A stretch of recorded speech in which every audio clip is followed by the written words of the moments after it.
পৃথিবীর নিকৃষ্ট শাসক নমরুদ আল্লাহ রব্বুল আলামিনকে হত্যা করার জন্য কিভাবে শকুনের উড়ন্ত যান তৈরি করেছিল এবং কিভাবে শকুনের যান দিয়ে আসমানে উড়ে গিয়েছিল, আবার কিভাবে জীবিত অবস্থায় আসমান থেকে জমিনে ফিরে এসেছিল। কেন আল্লাহ তাআলা নমরুদকে আকাশের উপরে ধ্বংস করে দেননি এবং কি জন্য নমরুদকে একের পর এক সুযোগ দেয়া হয়েছিল। প্রিয় দর্শক, শুরুতেই বলে রাখি, নমরুদ এবং ফেরাউনের মধ্যে একটি গুরুত্বপূর্ণ পার্থক্য ছিল। ফেরাউন জানত আল্লাহই হচ্ছেন পৃথিবীর সৃষ্টিকর্তা, পালনকর্তা, কিন্তু জেনে শুনে সে এটা গোপন করত। কিন্তু নমরুদ ছিল মাথা মোটা। নমরুদ এবং ফেরাউন দুজনেই নিজেকে খোদা দাবি করেছিল, কিন্তু নমরুদ কখনো জানত না যে তার উপরে আরেকজন সৃষ্টিকর্তা রয়েছে। আর এজন্যই আল্লাহ রাব্বুল আলামিন ফেরাউনের থেকেও নমরুদকে বেশি সুযোগ দিয়েছেন নিজের ভুল বোঝার জন্য। ঘটনার শুরুতে বলে রাখি, ইব্রাহিম আলাইহিস সালামকে যখন অগ্নিকুণ্ডে নিক্ষেপ করা হলো এবং সেখান থেকে অক্ষত অবস্থায় তিনি জীবিত বের হয়ে আসলেন, তারপর থেকেই নমরুদ ইব্রাহিম আলাইহিস সালামের কাছ থেকে বারবার তার সৃষ্টিকর্তা সম্পর্কে জানতে চাইতেন।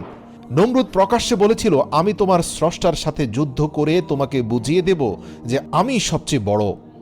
জবাবে ইব্রাহিম আলাইহিস সালাম বারবার এক এবং অদ্বিতীয় খোদার দাওয়াত নমরুদকে দিতেন। নমরুদ বলতো, আমি অন্য খোদার বশ্যতা স্বীকার করতে পারি না, তবে আমি শীঘ্রই তোমার খোদার প্রাণ শেষ করে তার রাজ্য কেড়ে নেব। নাউযুবিল্লাহ। হযরত ইব্রাহিম আলাইহিস সালাম বললেন, হে কাফের নমরুদ, তুমি আমার আল্লাহর নিকট যাবে কেমন করে? নমরুদ জবাব দিল, সেজন্য তোমার চিন্তা করতে হবে না। এরপর পাপিষ্ট নমরুদ পাপাত্তা ইবলিশের পরামর্শ অনুযায়ী 4টি শকুন পাখি লালন পালন করে এগুলোকে হৃষ্টপুষ্ট করল এবং ইবলিসের সহযোগিতায় এই শকুন পাখিগুলো নমরুদের কথা মতো তার ইশারায় তার কাছে এসে উপস্থিত হতো। তারপর নমরুদ 4টি মোটা তাজা মেষকে জবাই করল, তার চামড়া খুলে ফেলে তার মাংস শকুনিদের মাথার উপরে এমনভাবে ঝুলিয়ে দিল যে শকুনগুলো সেই চামড়া থেকে মাংস খুঁটে খাওয়ার জন্য উপরের দিকে যখন মুখ উঠাতো, তখনই নমরুদের সৃষ্টি করা স্বয়ংক্রিয় যানটি আকাশের দিকে উঠতে থাকত। এখানে এই মেকানিজমে পরিপূর্ণ সহযোগিতা করেছিল ইবলিস। আল্লাহ পাকও চাইছিলেন নমরুদ যেন তার মনের আশা পূর্ণ করতে পারে, কেননা নমরুদ ইব্রাহিম আলাইহিস সালামের সাথে শপথ করেছিল যে কোনো মূল্যেই সে আকাশে উঠবে এবং ইব্রাহিমের খোদাকে ধ্বংস করে দিয়ে তারপরে সে ইব্রাহিমের কাছে আসবে। তারপর নমরুদ যথারীতি তীর ধনুক নিয়ে একটি স্বয়ংক্রিয় যান তৈরি করল, যার 4টি কোণা রইল। 4 কোণায় 4টি শক্তিশালী শকুনকে বেঁধে দেওয়া হলো। ইবলিস শকুনগুলোর উপর ভর করল।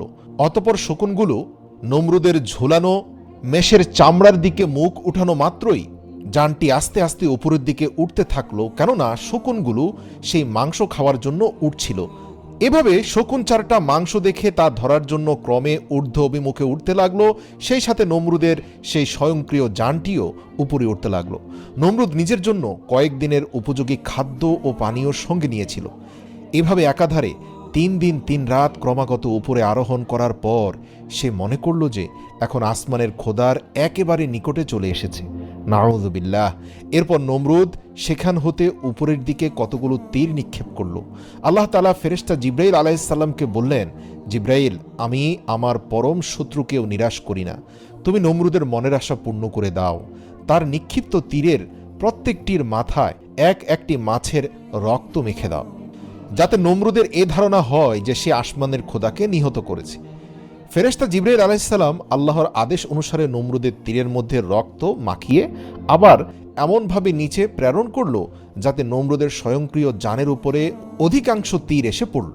ওই রক্তমাখা তীরগুলো নমরুদের শক্তিচালিত রথের উপর পতিত হলো, যা দেখে নমরুদ খুবই খুশি হলো এবং সে ধরে নিল ইব্রাহিমের খোদাকে সে নিহত করতে পেরেছে এবং অত্যন্ত আনন্দ নিয়ে সে এবার নিচে নেমে আসার সিদ্ধান্ত নিল।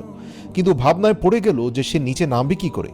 পাপিষ্ট ইবলিশ তার আবার সর্বক্ষণিক বন্ধুর মতো তাকে পরামর্শ দিয়ে বলল, তুমি মেষের মাংস বিশিষ্ট চামড়াগুলোকে এবার শকুনের নিচের দিকে নামিয়ে নিয়ে আসো, এমনভাবে নামাও যেন শকুনগুলো ধরতে না পারে।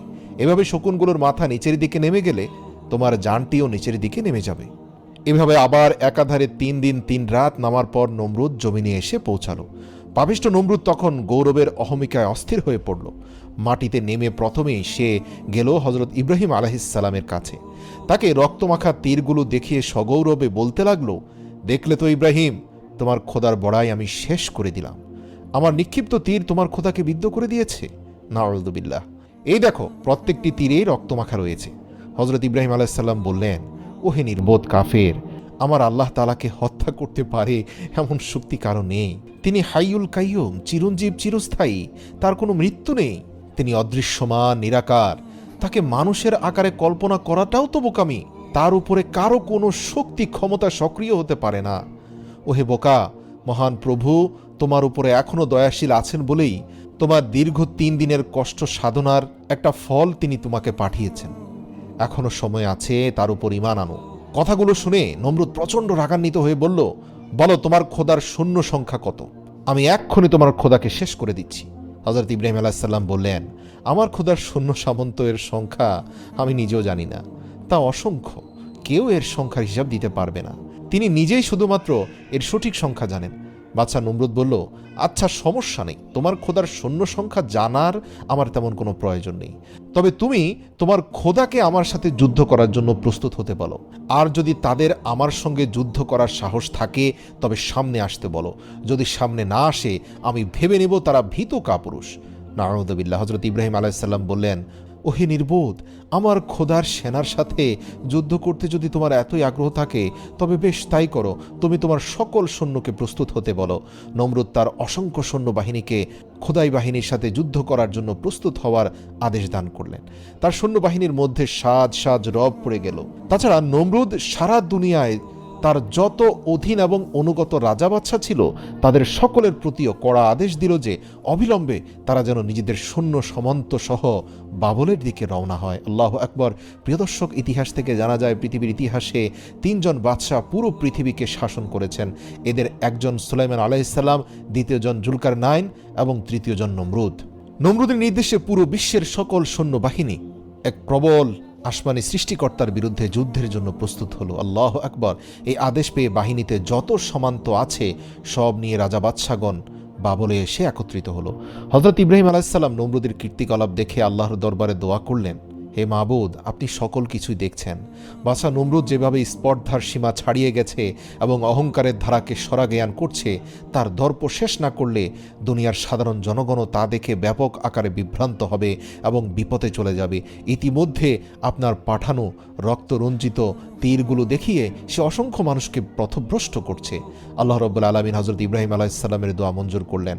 ফেরেশতা জিবরাইল আলাইহিস সালাম এসে হযরত ইব্রাহিম আলাইহিস সালামকে জিজ্ঞেস করলেন, ইয়া রাসূলুল্লাহ, ইয়া খলিলুল্লাহ, আপনার চিন্তার কোনো কারণ নেই, অতি শীঘ্রই আল্লাহ তাআলা পাপিষ্ঠ নমরুদকে চরম শাস্তি প্রদান করবেন।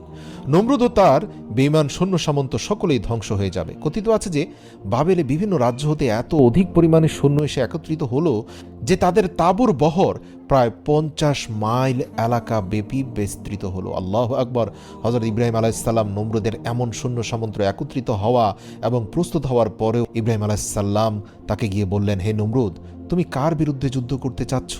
চিন্তা ভাবনা করে দেখেছ কি যার নিকট তুমি ও আমি সকলেই মুখাপেক্ষী, যিনি আমাদের সকলের রুজির ব্যবস্থা করেন, যার ক্ষমতা এত অসীম ও প্রবল যে ইচ্ছে করলে তিনি চোখের পলকে সারা পৃথিবী শেষ করে দিতে পারেন। তার বিরুদ্ধে এমন জাঁকজমকের সাথে যুদ্ধ প্রস্তুতি গ্রহণ করা পৃথিবীর সবচেয়ে বড় নির্বুদ্ধিতা। এখনো সময় আছে নমরুদ, তোমার প্রভু তোমার উপর এখনো দয়াবান।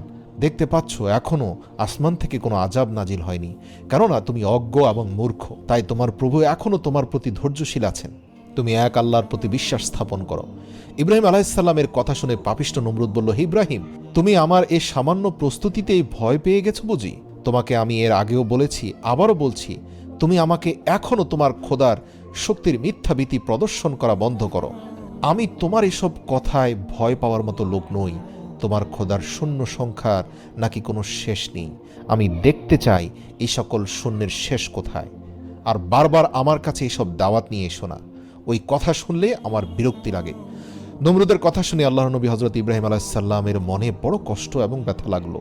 তিনি আল্লাহর দরবারে ফরিয়াদ করলেন, হে মাবুদ, আমি নমরুদকে তোমার পথে আনার ভুল চেষ্টা করেছিলাম, কিন্তু আমি যতই চেষ্টা করি ততই আমাকে দুর্বল ভেবে সে নিজেকে অজেয় শক্তির অধিকারী বলে মনে করে। অতএব এখন আর তার শাস্তির বিধান না করে পারা যায় না। সঙ্গে সঙ্গে আল্লাহর তরফ হতে ওহির মাধ্যমে জিজ্ঞেস করা হলো, হে আমার বন্ধু, তুমি বলো নমরুদের বিরুদ্ধে আমি কোন ধরনের সৈন্য পাঠিয়ে দেব। তখন হযরত ইব্রাহিম আলাইহিসসালাম আরজ করলেন, হে মাবুদ, নমরুদ যত বেশি বড়াই করুক না কেন, তোমার সামান্য একটি বাণীতেই তা ধ্বংস হতে পারে।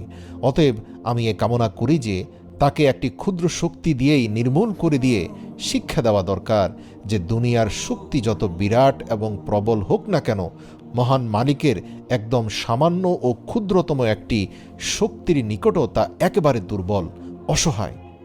ইব্রাহিম আলাইহিস সালাম আল্লাহকে অনুরোধ করলেন, হে আল্লাহ, নমরুদকে কোনো বড় বাহিনী দ্বারা ধ্বংস করবেন না, যেভাবে আদ এবং সামুদকে ধ্বংস করেছেন, বা পুরো বিশ্বব্যাপী বন্যা দিয়ে আপনি নূহ আলাইহিস সালামের সেই পথভ্রষ্ট কাউমকে ধ্বংস করেছেন। বরং আপনি পৃথিবীর সবচেয়ে তুচ্ছ ও ক্ষুদ্র বাহিনী দিয়ে নমরুদকে শেষ করুন, যাতে মানুষের মগজের মধ্যে ঢুকে যায় যে মহান প্রভু আল্লাহ পুরো বিশ্বের শাসককে কত তুচ্ছ জিনিস দিয়ে ধ্বংস করতে পারেন। আল্লাহ তাআলা ইব্রাহিম আলাইহিস সালামের দোয়া কবুল করলেন এবং ইব্রাহিম আলাইহিস সালামের দোয়া অনুযায়ী আল্লাহ রাব্বুল আলামিন এক ঝাঁক ক্ষুদ্র মশা বাহিনী পাঠিয়ে দিলেন নমরুদের সেনা সামন্তকে ধ্বংস করে দেওয়ার জন্য। আল্লাহ রাব্বুল আলামিন বললেন, আমি মশা বাহিনী দ্বারাই নমরুদের অহংকার ধ্বংস করে দেব। ফেরেশতাগণকে আল্লাহ আদেশ দিলেন, কোহে কাহাফের একটি দরজা উন্মুক্ত করে মশাদেরকে পথ করে দাও। আল্লাহর আদেশ সঙ্গে সঙ্গে পালিত হলো এবং সে পথে মশার দল বের হয়ে দুনিয়ার সারা আকাশ ছেয়ে গেল। নমরুদ হযরত ইব্রাহিম আলাইহিস সালামের কাছে জিজ্ঞেস করল, কি হে ইব্রাহিম, আমার সৈন্যবাহিনী তো বহু আগে প্রস্তুত হয়ে আছে, তোমার খোদার সৈন্যবাহিনী কোথায়?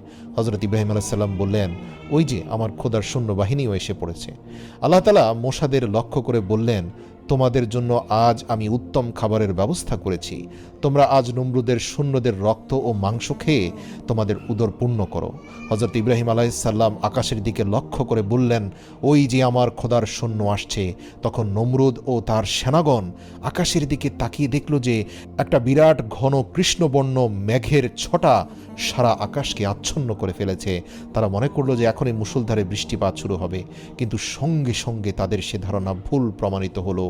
নমরুদ একটি নতুন ধরনের আওয়াজ শুনতে পেয়ে তার সৈন্যদেরকে আদেশ করল, তোমরা তোমাদের ডাক ঢোল এবং কাড়া নাকাড়াগুলো সজোরে বাজাতে থাকো এবং সকলে অস্ত্রশস্ত্র নিয়ে তৈরি হয়ে যাও। সম্ভবত ইব্রাহিমের খোদার সৈন্য নিকটে চলে এসেছে। আসামাত্রই তোমরা তাদের উপর এমনভাবে ঝাঁপিয়ে পড়বে যেন বিশ্ববাসী জানতে পারে এই পৃথিবীর খোদা নমরুদের শক্তি কত। জেনে রেখো, ইব্রাহিমের খোদার একটি সৈন্য যেন জীবিত ফিরে যেতে না পারে।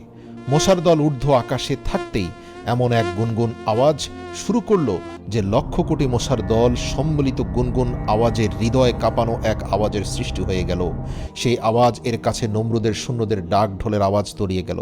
মশার দল এসে নমরুদের প্রত্যেকটি সৈন্যের দেহের উপরে এমনভাবে আক্রমণ করল যে তাদের মাথা ও নাক, চোখ, পেট, পিঠ, হাত, পা কোনো জায়গায় বাকি রাখল না। সর্ব অঙ্গ প্রত্যঙ্গে মশা ছেয়ে গেল। এরা সর্বস্থানে এমনভাবে ধ্বংস করতে লাগলো যে তারা তখন তাদের অস্ত্র ফেলে দিয়ে দুই হাতে মশা তাড়াতে ও দেহ চুলকাতে শুরু করলো। কারো কারো নাক ও নাকের পথ দিয়ে মশা শরীরের ভিতর প্রবেশ করে মাথার মগজ কাটতে লাগলো, নাক দিয়ে রক্ত ছুটল এবং পেটের নাড়ি ভুড়িও মশা খেয়ে ফেললো। কোনো ক্রমেই কেউ তার শরীর মশামুক্ত করতে পারেনি। আল্লাহু আকবার! কেননা শরীরের একটি মশা তাড়াতে না তাড়াতেই অন্তত 100টি এসে নতুন করে কামড় লাগালো। প্রিয় দর্শক, আপনাদের উদ্দেশ্যে বলি, পৃথিবীর বর্তমান সময়ের সাধারণ মশা থেকে কয়েক হাজার গুণ শক্তিশালী এবং বিষাক্ত ছিল সেই মশাগুলো। সাধারণ মশা তো শুধু রক্ত পান করে, কিন্তু এই মশাগুলো শরীরের রক্ত, মাংস এবং মাথার মগজ খেয়ে ফেলতে লাগলো। এভাবে কিছুক্ষণের মধ্যেই নমরুদের প্রত্যেকটি সৈন্যের দেহের সমস্ত রক্ত, মাংস এবং মগজ শেষ হয়ে গেল। শুধু কতগুলো কঙ্কাল পড়ে রইল, লক্ষ লক্ষ কঙ্কালের সারি পড়ে রইল, আর মাংস পিণ্ড সব শেষ। আল্লাহু আকবার! সৈন্যগণ যে যেখানে দাঁড়িয়েছিল সে সেখানেই একইভাবে দাঁড়িয়ে রইল কঙ্কাল আকারে। শরীরে কোনো মাংস নেই, মাথার ভিতরে কোনো মগজ নেই, কারণ নড়াচড়া করার মতো শক্তি রইল না। আল্লাহ পাকের হুকুমে এরা প্রত্যেকে দাঁড়িয়ে রইল। আল্লাহ পাকের অন্যান্য আযাবে বাতাসের প্রচণ্ড ঝাপটা থাকে, কিন্তু এই আযাবে একটু বাতাসও আসলো না যে কঙ্কালগুলো ডানে বামে পড়ে যাবে। দেখতে দেখতে সকলের জীবন শেষ হয়ে গেল। যুদ্ধের ময়দানে যখন এই অবস্থা, তখন বাদশাহ নমরুদ একটু দূর হতে তার সৈন্যদের এই দুরবস্থা দেখতে পেয়ে ভয়ে পালান করে নিজের মহলে এসে প্রবেশ করল। এবং তার বেগমের কাছে বলতে শুরু করলো যে কোথা হতে যেন অসংখ্য মশার ঝাঁক উড়ে আমার সকল শূন্যের রক্ত, মাংস ও মগজ খেয়ে ফেলেছে। তারা সবাই এখন প্রাণহীন অবস্থায় দাঁড়িয়ে আছে। আমি এভাবে না আসলে সম্ভবত এতক্ষণে আমার প্রাণ শেষ হয়ে যেত। নমরুদ যখন তার বিবির নিকট এই বিবরণ প্রদান করছিল, ঠিক সেই মুহূর্তে ওই মশা বাহিনীর সেনাপতি অর্থাৎ সবচেয়ে বড় মশাটি উড়ে এসে নমরুদের নাকের ছিদ্র দিয়ে মগজে প্রবেশ করে বারবার দংশন করতে লাগলো। তাতে অস্থির হয়ে মহাপাপী নমরুদ উচ্চস্বরে চিৎকার শুরু করলো। তার অবস্থা এমন হলো যে প্রবল যন্ত্রণায় সে দুমড়ে মুচড়ে গেল। ছোটাছুটি, দৌড়াদৌড়ি, লাফালাফি করতে লাগলো, কিন্তু কিছুতেই তার কিছু হলো না। আল্লাহ পাকের হুকুমে সে মশা নমরুদের মগজও খেলো না, কিছুই করলো না। শুধু মগজের ভিতরে প্রচণ্ড রকমের পেইন অর্থাৎ যন্ত্রণা দিতে থাকলো। নমরুদের মাথার ভেতরে বসে সেই মশা নমরুদের মাথার মগজ নিয়ে খেলাধুলা শুরু করলো। অস্থিরতায় পাগলের মতো এদিক সেদিক দৌড়াতে লাগলো নমরুদ। এই মারাত্মক অবস্থা থেকে সে কিভাবে মুক্তি পেতে পারে উপায় খুঁজতে লাগলো। বাদশা দিশেহারা হয়ে নিজের পায়ের জুতা খুলে নিজেই তার মাথায় আঘাত করতে লাগলো। তখন মশাটির দংশন একটু কমলো, এতে নমরুদ আরাম বোধ করলো। কিন্তু যেই মাথায় জুতার আঘাত করা বন্ধ করা হলো, অমনি আবার মগজে মশার দংশন শুরু হয়ে গেল। নমরুদ অন্যান্য বস্তু, আরামদায়ক বস্তু দ্বারা মাথায় আঘাত করলে কিন্তু মশার দংশন কমত না। শুধুমাত্র যখনই সে জুতা দিয়ে আঘাত করত তখনই মাথায় মশার দংশন কমত। তাই জুতা দ্বারা মাথায় আঘাত করার জন্য দুজন কর্মচারী রাখা হলো। নমরুদ এভাবে কয়েক বছর বেঁচে থাকলো এবং প্রতিনিয়ত দুজন কর্মচারী মাথার মধ্যে জুতা দ্বারা আঘাত করতে লাগলো। সবচেয়ে ইন্টারেস্টিং ব্যাপার হলো, নমরুদের মাথায় যত জোরে আঘাত করা হতো নমরুদ তত বেশি প্রশান্তি পেত। চিন্তার বিষয় বটে, আল্লাহ রাব্বুল আলামিন ইব্রাহিমকে অগ্নিকুণ্ডে নিক্ষেপকারী বাদশা নমরুদকে শাস্তি দেওয়ার জন্য এমন অভিনব কৌশল অবলম্বন করলেন যা পৃথিবীর ইতিহাসে অন্য কোনো পাপিষ্ঠকে ধ্বংস করার জন্য অবলম্বন করেননি। আল্লাহ নমরুদকে তাৎক্ষণিক মৃত্যু দিতে পারতেন, কিন্তু এতে তার দম্ভ অহংকার শেষ হতো না। সেই সময়কালে পৃথিবীতে সবচেয়ে অপমানজনক শাস্তি ছিল জুতার বাড়ি। যদিও বর্তমানেও জুতার বাড়ি কোনো সম্মানজনক শাস্তি নয়, কিন্তু নমরুদকেই আল্লাহ রাব্বুল আলামিন পৃথিবীর ইতিহাসে একমাত্র বাদশা যাকে জুতার বাড়ি অন্তত কয়েক বছর খাইয়েছিলেন। নিজের মাথায় জুতা পেটা করার জন্য নিজের টাকাতেই লোক নিযুক্ত করে রেখেছিল নমরুদ। কি আশ্চর্যের শাস্তি! পাপিষ্ঠ নমরুদ একাধারে কম বেশি 1 বছর পর্যন্ত এভাবে জুতার আঘাত মাথায় বরণ করে নিয়ে মৃত্যু অবস্থার মধ্যে বেঁচে রইল। যে নমরুদ চরম অহংকারের সাথে নিজেকে খোদা দাবি করেছিল, যে সারাজাহানের প্রতিপালক মহান আল্লাহ তাআলার সাথে মহাপ্রতাপের সাথে যুদ্ধ ঘোষণা করেছিল, আজ তার কি চরম দুর্দশা ও কি চরম পরিণতি! এক পর্যায়ে এসে নমরুদের প্রজাগণ এই বিষয়টি নিয়ে খুবই চিন্তা ভাবনা করতে লাগলো। আল্লাহর করুণার শেষ নেই, তিনি অফুরন্ত দয়া ও মমতার আধার। কাউকে তিনি সহজে ধ্বংস করতে ইচ্ছে পোষণ করেন না, অপেক্ষা করেন, ধৈর্য সহ্য অবলম্বন করেন এবং সময় সুযোগ দিতেই থাকেন। তিনি দেখেন বান্দা নিজের ভুল বুঝতে পেরে অনুতপ্ত হয় কিনা। যদি হয় তবে আল্লাহ তার সারা জীবনের অপরাধসমূহ ক্ষমা করে দেন। নমরুদের ক্ষেত্রেও আল্লাহ সেই একই নীতি গ্রহণ করেছিলেন। নমরুদ যখন দুর্দশায় ভুগছিল তখন আল্লাহ একদিন হজরত ইব্রাহিম আলাইহিস সালামকে বললেন, হে নবী, তুমি আবার একবার নমরুদের কাছে গিয়ে বলো এখনও সময় আছে সে সর্বশক্তিমান এবং অদ্বিতীয় আল্লাহকে স্বীকার করে কিনা। এই ব্যক্তি অজ্ঞ, মূর্খ, তাই তুমি দেখো সে তো অনেক কিছু দেখেছে, এখনও কি তার ঈমান আনার ইচ্ছে আছে? এটি তার শেষ সুযোগ। হজরত ইব্রাহিম আলাইহিস সালাম তার কাছে গেলেন এবং বললেন, হে নমরুদ, অনেক কিছুই তো দেখেছ, আমার খোদার শক্তিমত্তা সম্পর্কে তোমার আর কোনো সন্দেহ সুযোগ আছে বলে আমি মনে করি না। আসো, এক এবং অদ্বিতীয় আল্লাহকে স্বীকার করে আমার সাথে কালেমা পাঠ করো। রাগান্বিত নমরুদ বলল, হে ইব্রাহিম, তুমি আমার চোখের সামনে থেকে চলে যাও, আমার নিকট থেকে চলে যাও।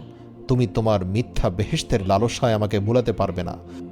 হজরত ইব্রাহিম আলাইহিস সালামের সাথে কুৎসিত আচরণের পর নমরুদের মগজের ভেতরে থাকা মশাটি তার ধ্বংসনের পরিমাণ কয়েক গুণ বাড়িয়ে দিল। এতে নমরুদ প্রচণ্ড রকম ব্যথা যন্ত্রণায় অস্থির হয়ে পড়ল।